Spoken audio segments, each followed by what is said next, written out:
Okay, so yesterday when we did our graphic calculator activity, we discovered what q did. So let's look at y equals x squared plus q and the image of y equals x squared. Okay, so x squared plus q compared to x squared. After a, it moves up or down, so what's that called? Vertical. Vertical translation of q units. When q is positive, the graph moves up. When q is negative, the graph moves down. Okay, so from this day on, we're going to know the parent graph, y equals x squared, and there are certain points you should memorize or know. And where's the vertex? 0, 0. If x is 1, y is 1. If x is 2, y is 4. Thank you. And then we mirror it on the other side, right? I don't think so. Looks to 4 to me, I think. Yeah? So make sure you memorize 0, 0, 1, 1, and 2, 4. And if you want more shape, 3, 9. But usually we don't use 3, 9. We just use those 3 points. So I will make that very noticeable, the 3 points. And can anybody tell me for Roman numeral 2 what the plus 2 does to it? Yes, it goes up to the entire graph. So we're going to take those 3 points and go up to 1, 2. There you go. 1, 2. There you go. 1, 2. And then a mirror on the other side. Bada bing, bada boom, we're done. Y equals x squared plus 2. Yes? Now we're going to take Roman numeral 3. Who can tell me what happens in Roman numeral 3? It goes down 2. So remember my base graph, my parent graph. I'm going to go down 2. 1, 2. 1, 2. 1, 2. Mirror it on the other side. Bada bing, bada boom. The fastest parabola we've ever drawn. Y equals x squared minus 2. All right. Who was the group that did the P? That was you guys over there. So what does the P do?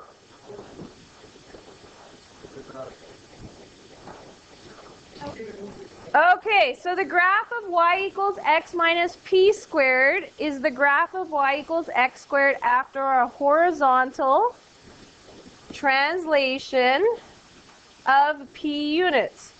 Note, the value of p is what sign when taken out of the brackets? Is positive. If the value in the brackets is positive, then p is taken out as a negative. I'll write that out so you can see why we're saying that. If it's x plus p, the whole thing is squared, really this is x subtract, because the form is subtract, negative p, the whole thing squared. Does everybody see that? That the p is actually negative if you have a plus inside. And so if p is actually negative, which way is it going? To the left. It's plus when it's in the brackets because of the minus minus, but the p is actually negative going to the left. If the value in the brackets is negative, then p is taken out as a positive value, which means it goes to the right. Okay, so let's do the base graph, the parent graph. Remember those 3 points? 0, 0, 1, 1, 2, 4.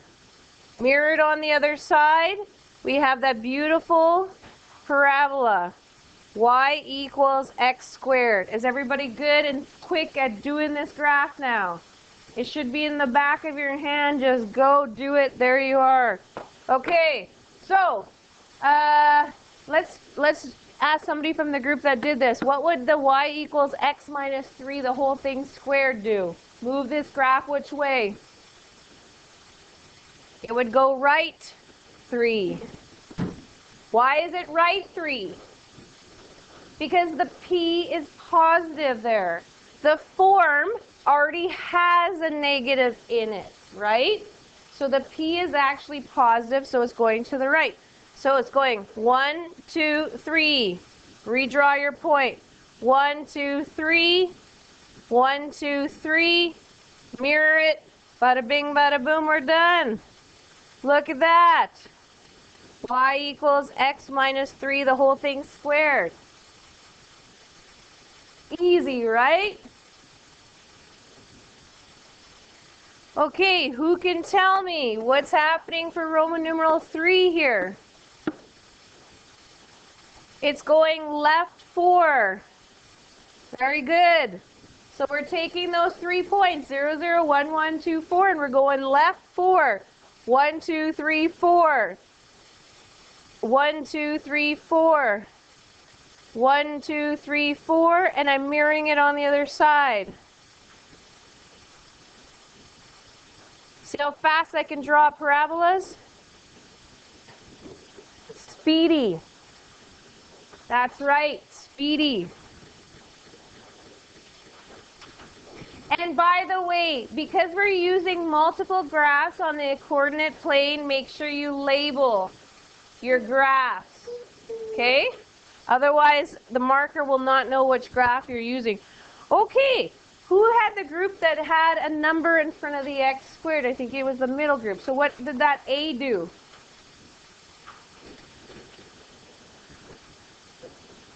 Who remembers?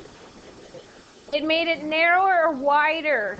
And then when A was negative, it made it open down. Okay, so we're gonna tie up the wording here. The graph of y equals ax squared. Okay, the graph of y equals ax squared is the image of y equals x squared after it's actually a vertical stretch. That's the reason why it's actually making it skinnier. If it stretches it, that parabola gets skinnier or narrower. And if I flatten it vertically, it's going wider. Yes? Okay, so it's a vertical stretch factor of A when A is greater than 1. So, give me an example when A is greater than 1. Y equals 2x squared. Y equals 5x squared. I could go on and on. It just has to be greater than 1, yeah? Okay, the graph of y equals ax squared is the image of y equals y equals x squared after a vertical, you might say a stretch, but in this case, when a is between 0 and 1, that's a fractional one. What happened when we had fractional ones? It made it wider. So what's happening is it's squishing it. It's squishing it. That's why it's going wider. So it's a vertical compression. Squishing it. Okay. When a is a fraction, it could be a decimal, but a fraction could be made into a decimal, right? Less than 1. So, base graph, y equals x squared. 0, 0, 1, 1, 2, 4. Bada bing, bada boom. Easiest parabola ever drawn, right?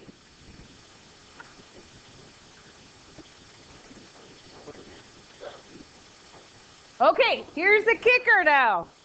What is happening compared to y equals x squared when I have y equals 2x squared? It's getting narrower. Now here's how it works. This 2 is doubling the output. Do you understand? X is going into this function and it's squaring it. And then once it comes out of that function and squaring it, it gets doubled. So when it's doubling and it's a vertical stretch, we're talking about the y value. So 0 gets doubled. What do you get? 0. 1 gets doubled. What do you get? 2. 4 gets doubled. What do you get? 8. So 6, 8. Then we mirror it on the other side. Do you see why it is narrower now? Y equals 2x squared. Okay, well, see if you understand what's going on here. What's happening in Roman numeral 3? It's getting halved. It's getting squashed, right? Squashed vertically, squishing it. So 0 gets halved. What is it now? It's 0 still. And you notice that when you did that group, they were all in the same spot, right? For the vertex, 1 gets squashed. It's now half the amount. So what is it at? It's at a half. 4 gets squashed. Half the amount. What is it at now? 2. Mirror it on the other side. Bada bing, bada boom. There is my squashed parabola. Y equals 1/2 x squared. The value of A also causes a vertical blank in the x-axis when A is less than 0 or negative. Reflection. Very good. So let's do some parabola reflections now. Base graph. What was base graph again? 0, 0, 1, 1, 2, 4. Am I going too fast? Okay, easiest parabola to draw, right? Okay. The negative is this, basically y equals x squared and y equals negative x squared, same exact graph, except this time it's getting turned upside down. It's getting reflected in the x-axis. So that means if you compared x squared to negative x squared, the output or the y values are getting turned into negatives. So what happens? When I turn the height of 0 negative, it's still 0. If I turn the height of 1 negative, it becomes negative 1. If I turn the height of 4 to the negative, what do I get? Negative 4. Now, do you see visually? This is a reflection in the x-axis when you turn it upside down. Y equals negative x squared. Beautiful reflection in the x-axis. Maybe I should label my x-axis. Shame on me. There you go. Half mark deduction. Yep. Oh yeah. Oh yeah. And you're supposed to put a scale. Shame on me. Well, on the test I usually put it automatically just so you don't lose silly marks like that. But yeah. It's just the one I had here. Okay, who can tell me what's going on here? It has a negative and a half in front of the x squared. So what happened? Yeah, it's getting squished, so it's going wider and it's getting reflected. So 0 gets squashed, half the amount. It's 0. It switches sign. It's still 0. 1 gets squished. It's a half. Then it gets negative. If you want, you can say it happens at the same time, or you can say one happens before the other. It doesn't matter the order, because essentially what you're doing is you're multiplying a negative 1 to it or multiplying a half to it. And multiplying has this beautiful property where it says it doesn't matter which order you multiply, you get the same answer. For instance, 2 times 3. 3 times 2, you get the same answer, right? Doesn't matter. Yeah. Okay, 4 gets squashed, half the amount, so it's 2. Then it becomes negative 2. Look at that. It's wider. Wider and going upside down. Yes? The 3 transformations combine to form the descriptive or vertex form of the equation of a quadratic function. Y equals ax minus p squared plus q, where pq is the vertex. The reason it's called vertex form or descriptive form is it tells you by looking at it directly what the vertex is. Okay? Sometimes you you see an alternate form, and we did it yesterday, y equals ax minus h squared plus k, where hk is the vertex. The letters don't matter. As long as you know that this and this is the vertex, right? The reason why I bring up HK is in grade 12 they use HK instead of PQ. I have no idea why grade 11 we use PQ and grade 12 we use HK. Just be familiar with both forms, okay? Okay. So, look at this beautiful form. It's a descriptive form because it tells you a lot. Right? Who can tell me what the vertex is? Who can tell me what the vertex is? -1, 12. Very good. Remember, it's in the form, I'll write it right here, y equals ax minus p squared plus q, and the sign has to do with the p, not the subtraction sign, right? Okay, and does everybody agree? In order for that to be x plus 1, it must have been x subtract -1. Yes? Okay, what do you think AOS stands for? Axis of symmetry. This is an equation. What do I start with? X equals what? -1. It goes through the vertex. It's whatever that x coordinate is there, right? What's the direction of the opening? Down. Who can tell me the y-intercept? Some people think it's 12 because when it's in the form y equals ax squared plus bx plus c, these x's go away and it automatically is the constant. Is that the case there? When you sub x in there, you actually get, when you sub 0 in for x, you actually get 0 plus 1, which is 1. If I square 1, what do I get? 1. Then I have to multiply it by -3, which then I get -3. Plus 12 gives me 9. My y-intercept's 9. I'll show my work here. I'm subbing y equals -3, 0 plus 1 squared plus 12. Then I get -3 times 1 plus 12, which gives me 9. Does everybody see what I got there?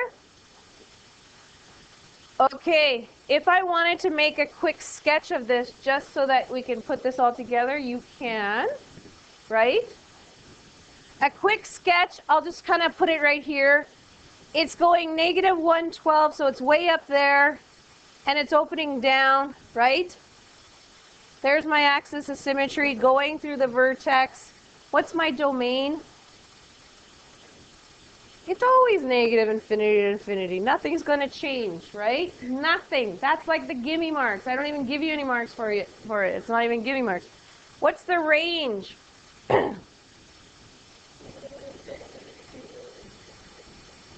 I'm sorry, negative what? -infinity to 12. And include that 12. Is it a max or a min? Max. At what value? 12. Does everybody see how I'm getting this? Look at my visual if you're the visual learner. Is this a vertical stretch or compression? It's a stretch. What's the value? 3 times the amount, right? What's the 0? Well, we'd have to actually solve for the zeros there, right? The zeros are the x-intercept. So how would we figure that out? Plug y as zeros.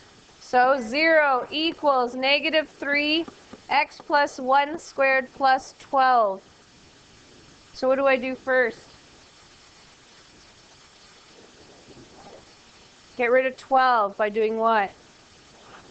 Subtracting. So -12 equals -3 x plus 1 squared. Then what would I do? Divide by -3, what do I get?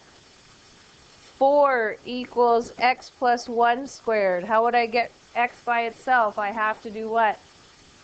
Square root both sides. When I square root 4, what do I get? Square root 4. I don't just get 2.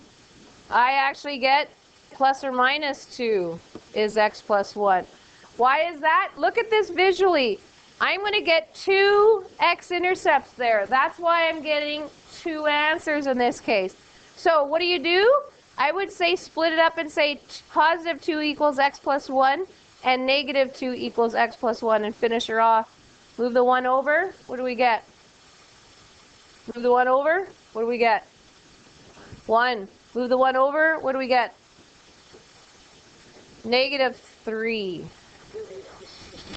1 and negative 3. They're both the same. Okay, so really this should be crossing at 1 and this should be crossing at negative 3, yes? Okay, let's keep going. We're having fun here.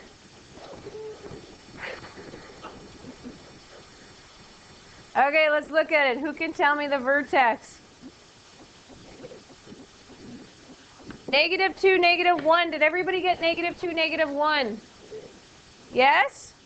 What's the axis of symmetry? X equals negative 2. What's the direction of opening? Up. What's the y-intercept? Ooh, this might be hard, hey? There's fractions involved. Darn. Okay, y equals 2/3 0 plus 2 squared. Do I even have to write that? Probably not. 0 plus 2 is 2. Then I square it, I get 4. So I'm going to write my workout. 2/3 times 4, subtract 1. For fun, I'm going to give you a second to finish this off just to see what kind of crazy answers we get. Okay, this is 8/3, subtract 1. When we're subtracting, we have to have a common denominator. The 3 is, the common denominator, right? So what is 1 as a fraction over 3? 3/3. Does everybody agree? 3/3 is 1? 8 subtract 3 is 5/3. Huh? What's my domain? Negative infinity to positive infinity. What's my range? What's my range? Do I have to draw a visual? Okay. A visual, negative 2, negative 1, and it's opening up. And is it squished or wide? It's wide, right? Okay, so what is it? Negative 1 to infinity. Is this a max or a min? What's the min value? Negative 1. Is this a vertical stretch or compression? Compression, what's the value? 2/3 the amount, right? So the 1 would become, like the 0 is going to stay as 0 when you multiply. But the 1 gets multiplied by 2/3, so then it's just 2/3. And then the 4 gets multiplied by 2/3, so it'd be 8/3, which is 8/3 would be 2 and 2/3, right? So it's just going to be slightly under 3, slightly under 1. No, it would just be slightly under, right? If it's not quite 1/3. Okay, zeros. I'm running out of room here. 0 equals 2/3 x plus 2 squared minus 1. What do we do first? Plus 1. We get 1 equals 2/3 x plus 2 squared. Then what do we do? Divide by 2/3. This is a fraction. What's easier than dividing by 2/3?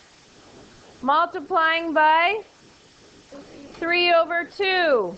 Does everybody understand? Dividing by 2/3 is the same thing as multiplying by 3/2.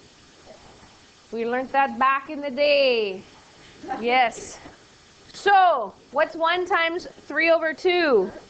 3/2 equals x plus 2, the whole thing squared. Oh, no, this is not going to square root very nice. We will leave that for a better day. Actually, the next, and I'm not saying that to say I'm grazing over this. Next unit, that's all we're going to do is is solve things like this. Next unit is quadratic equations, so we'll be solving all these things, right? Does everybody see? This is a quadratic equation, and we're going to be solving it. Okay. Next one. Next one.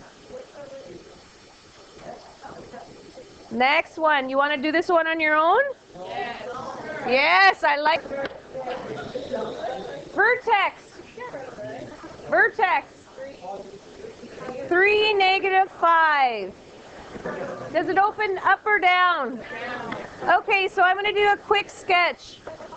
3, -5, opening down. Looks like that. Everybody see? Axis of symmetry. X equals 3. The width. What the heck was I doing there? You don't have that. That should be range. Okay. Okay, what's the domain? Always negative infinity to positive infinity. What's the range? Negative infinity up to? Okay, what's the y-intercept?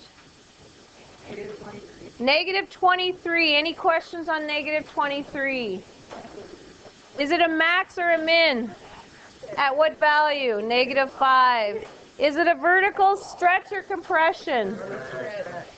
Value of? Dose. That's right. The negative is doing what to it? Making it? Yeah, it's flipping it. Reflecting it in the x-axis.